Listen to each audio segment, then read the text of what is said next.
Good evening, ghoulies and ghosties and long-leggedy beasties. This is Alex, coming at you from the underworld, and welcome back to another episode of...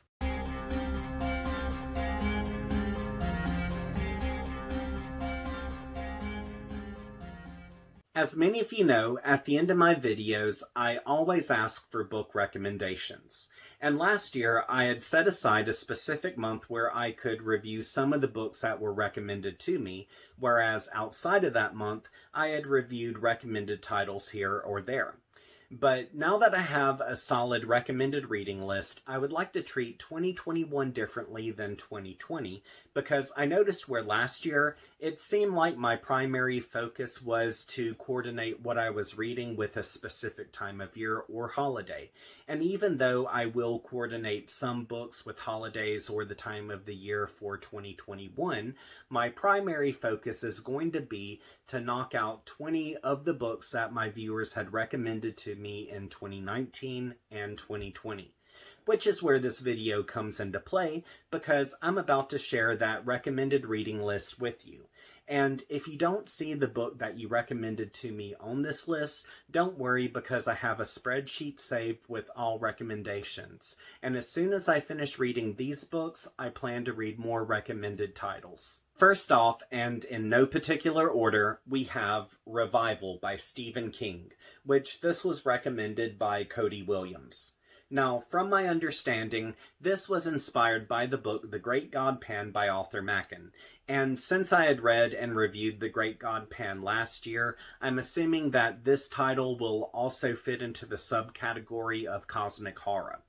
Also, even though I wasn't a huge fan of The Great God Pan, I am looking forward to this read because its style has been compared to Nathaniel Hawthorne, Edgar Allan Poe, and Frank Norris. Up next, we have Those Across the River by Christopher Buehlman, which this was recommended by Sloane Chessman. Now, I really don't know anything much about this book, except that Charlaine Harris praised it as being one of the best first novels she had ever read. And even though I'm familiar with Harris, I've never read any of her work, so her praise for this book really doesn't persuade me one way or another.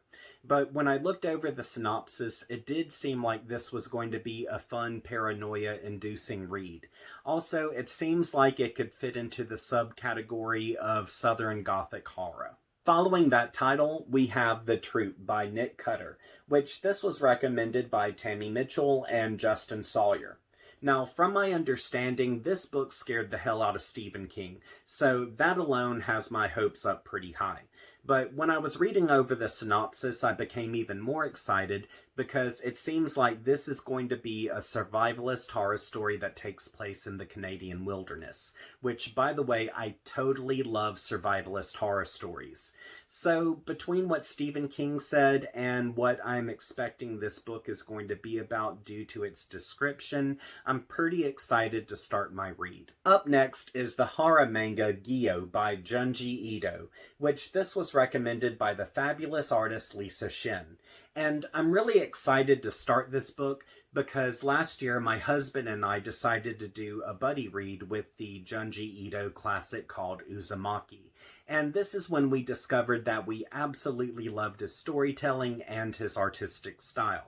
Now, truth be it, I've really never read much manga before. As a matter of fact, Uzumaki was my first horror manga read, and because of how much I was floored by that book, I really have high expectations for Gyo, and I really think that this is probably going to be a fun and disturbing read, and if it's anything like Uzumaki, it's probably going to have body horror in it as well, which, as many of you know, I really become disturbed over the idea of body horror, but at the same time, I like that subgenre because I enjoy being repulsed.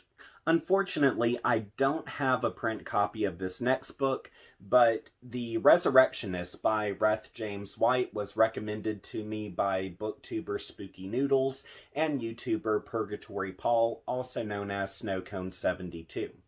Now, I've never read White before, but I understand he works in the subgenres of extreme horror and splatterpunk, which I'm a fan of both of those subgenres, so this should be a nice change of pace compared to what I've been reading. Also, I discovered that in 2014, this book was adapted into the movie Come Back to Me, which I plan to watch after I read the book.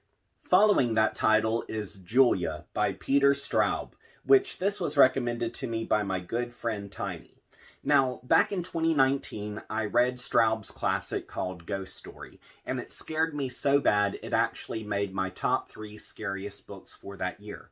So for that reason, I'm really excited to start Julia, but at the same time, I don't think it's going to present any big surprises because back in the Blockbuster days, I had watched the movie adaptation called The Haunting of Julia. But at the same time, I might be surprised regardless because, like Ghost Story, I had watched the movie before I read the book, and I didn't realize that there was a big difference between book and movie. So that might also be the same case with Julia. Up next, we have the classic Burnt Offerings by Robert Marasco, which this was recommended to me by the fabulous booktuber Hey Little Thrifter and also Wolf Bay. And it honestly feels like I should have read this book already because I grew up as a huge fan of the movie, and also in the past when I read up on how this book had inspired the genre, I discovered that it was an influence for Stephen King when he wrote The Shining. Also, it was hailed as one of the scariest haunted house books ever written. So with this, I'm really excited to read it, but I'm probably going to hold off until the months get a little warmer because this takes place in the summer. Following that title is Mongrels by Stephen Graham Jones, which was recommended by Bryce Kirkham. Now, I've never read Jones before, so I really don't know what to expect with his writing, but I understand he had been nominated for the Shirley Jackson Award as well as the Bram Stoker Award. Also, I've heard some really good things about this book. One in particular is how it does a great job of blending the genres of drama, dark comedy, and horror. So I'm really excited to see what it's going to do in regards to the werewolf subgenre. Unfortunately, I don't have this in print, but up next is The Fisherman by John Langan, which this was also recommended by Bryce Kirkham. Now, I've never read Langan before, and I haven't heard too much about this book, so I really don't know what to expect. And when I read over the synopsis, I kind of gathered that this is going to fit into the subcategory of cosmic horror, because it does feel really Lovecraftian from what I read.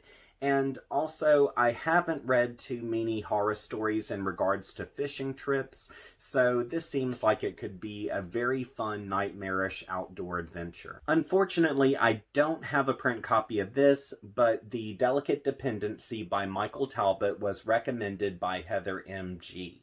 And even though I'm not a huge vampire fan, I won't dismiss the subgenre altogether, especially when the book is hailed as one of the best vampire novels ever written, such as The Delicate Dependency. And as I was reading over the synopsis, it seems like this is going to be a good book to read while COVID is still going on.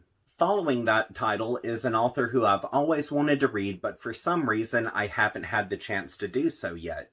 And unfortunately, I don't have a print copy of this, but Sweetheart, Sweetheart by Bernard Taylor was recommended to me by Sloane Chessman, which this book has been hailed as one of the greatest horror novels ever written, and after I read its synopsis, it seems like this is going to be a slow-burning atmospheric horror story where everyone's in on the joke but you. Following that title, Sloane Chessman also recommended The Reaping by Bernard Taylor. And between the two Taylor books, I'm probably going to read this one first because I want to knock out more of the Paperbacks from Hell series. And when it was released, it got some really good praise from Publishers Weekly and the New York Times. Now, I really don't know what to expect with this book, but when I glanced over the synopsis, it honestly feels like it's going to be a very creepy descent into madness. Up next is another recommendation from Bryce Kirkham, which is My Best Friend's Exorcism by Grady Hendrix. And I honestly feel like I should have read this book already, especially since it's been described as what would happen if Beaches met the Exorcist.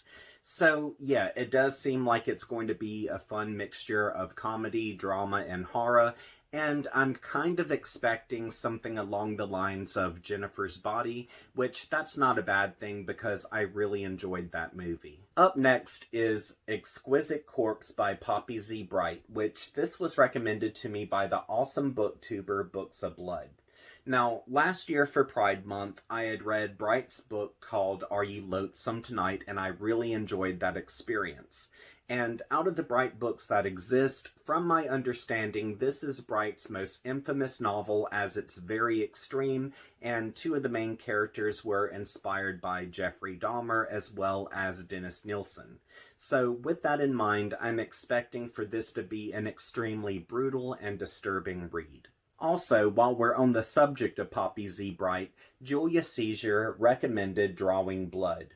And unfortunately, I don't have a print copy of this. However, I am hoping to get my hands on a signed hardback someday. But anywho, from what I can tell, this book is going to fall into the subgenre of Southern Gothic fiction, which I'm really excited to start this because Bright had noted in the past that William Faulkner was one of Bright's inspirations for writing. And this also seems like it's going to be a very unique take on the haunted house story. Following that, we have White Shark by Peter Benchley, which this was recommended by Blake Kelly. And even though this book is out of print, you can find it for a reasonable price on eBay and thrift books. And although I read and enjoyed the movie of Jaws, for some reason I never read beyond that in regards to Benchley's work. So with this book, I'm really excited to start it, and from what I can tell, it's not your typical Shark Attack book, as it feels like it's going to be a creature feature novel. And I understand that this inspired the made-for-TV movie called Creature, which I'll probably watch that after I read the book. Unfortunately, I don't have this next book in print, but Cows by Matthew Stoke was recommended by Bhumika Suchitha. And this is a book that I am both nervous and excited to read because it's in the extreme horror category. And from what I've seen floating around readers groups, Cows was written for the sole purpose to repulse. So because of that, I'm expecting for this to fall into the category of trash art, kind of like Pink Flamingos. And I had also seen online where one of the reviews said that Cows takes what the Marquis de Sade did and pushed it further down the road.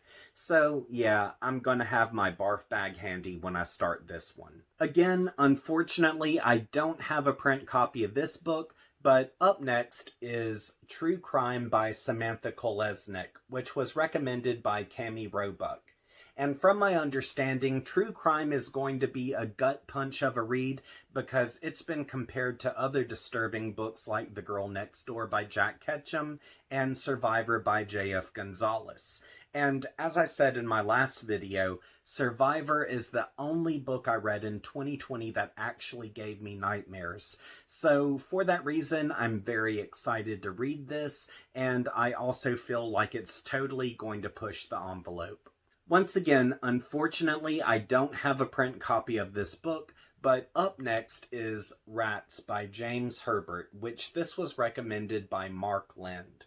Now, I've never read Herbert before, and I've been meaning to get more into animal-based horror stories, so for that reason, I feel like I'm knocking out two birds with one stone by reading this book.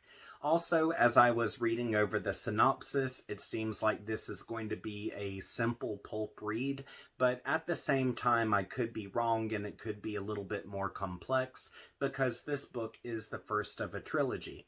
Plus, I discovered that this book had also inspired the movie Deadly Eyes, which I would love to see, but at the moment the price that's being asked for it online is out of my price range, so I'll probably just wait around and make do with the book for now. And unfortunately, the last book is a title that I don't have in print, but up next is Slade House by David Mitchell, and this was recommended by Lisa G.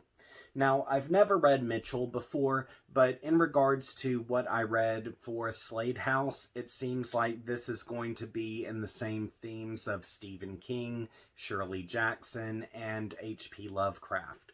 Then, as I was reading up on the synopsis, it seems like this is going to be a creepy house story with a cosmic horror twist. So, yeah, this kind of feels like it might be a milder version of House of Leaves, which I totally loved House of Leaves, so I'm excited to see where this book goes.